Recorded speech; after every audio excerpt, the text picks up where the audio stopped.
guys. Okay, so this is my cycle 16 TTC update. There's a lot, I guess, to update you guys on as far as life, but not too much as far as TTC. This is cycle day 14 today, and I haven't gotten a positive OPK yet, but this evening I was starting to have some fertile CM, and I was having a lot of ovulation pains on both ovaries actually, which is kind of surprising because normally I can just feel pain on one side or the other, but this time it's both, so I'm hoping that's a good sign. What do you guys think? Hopefully it's good. But I plan to next week give my RE a call to get scheduled to start either Clomid or Femera or whatever he recommends, some type of fertility medication for the next cycle if we don't get pregnant this time. So as far as TTC, I think that's it. Now for the fun updates, part of this is just I feel really bad because I feel like I've been neglecting you guys,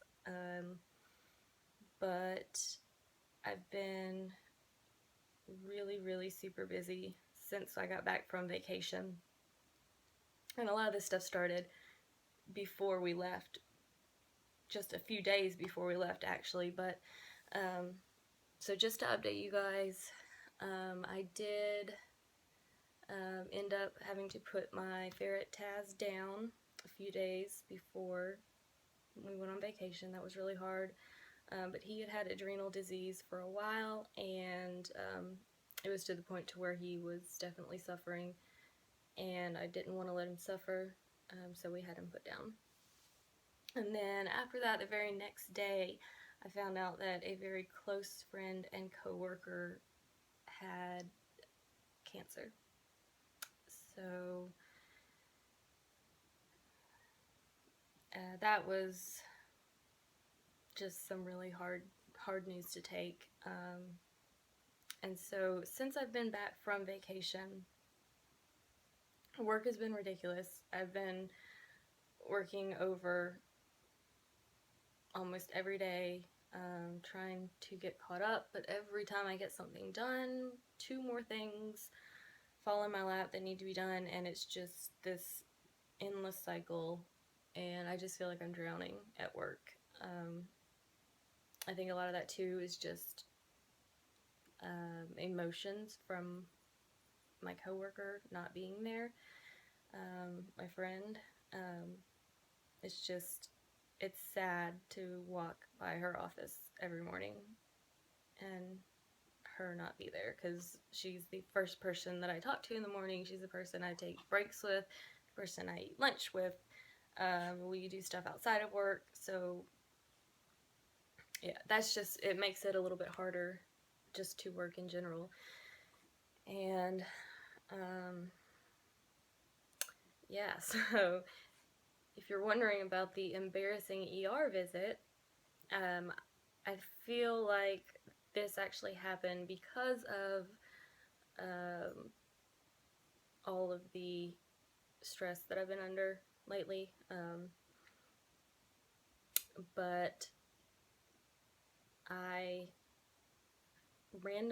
wasn't doing anything stressful at the time, but I randomly started having like this squeezing in my chest. It felt like somebody had their hands inside and they were squeezing, and it hurt really bad, and I couldn't breathe, and it was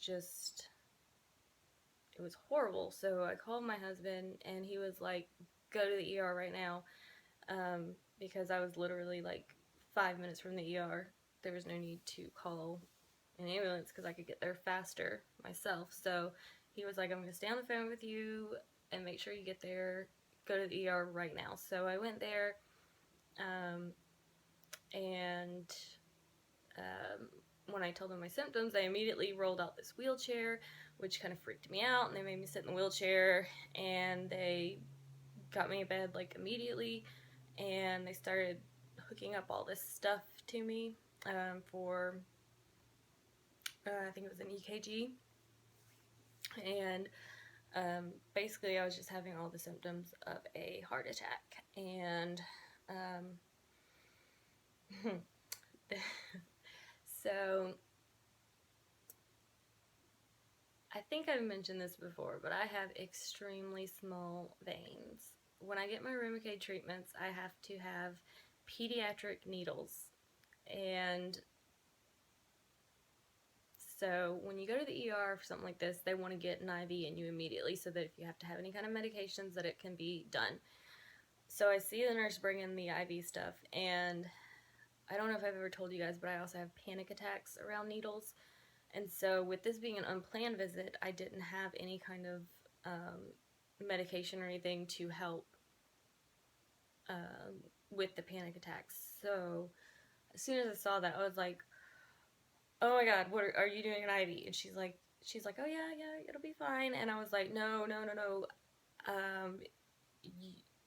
you don't understand, my veins are small, they're hard to get, they have to use the pediatric needles. And she's like, well, don't worry, this one's just a little bit bigger, we'll be able to get it just fine.